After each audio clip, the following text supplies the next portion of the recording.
So shut down your laptop, get your Phillips screwdriver and screws from the bottom.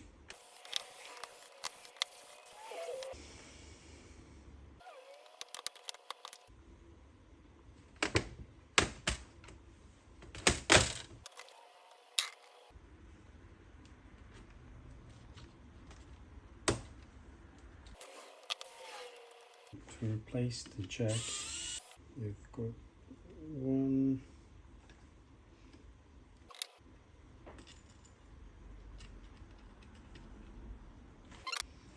and the cable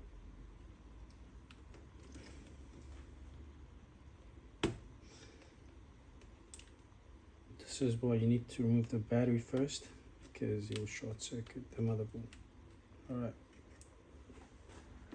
so when you order the jack, make sure it matches the model number that's on the cable.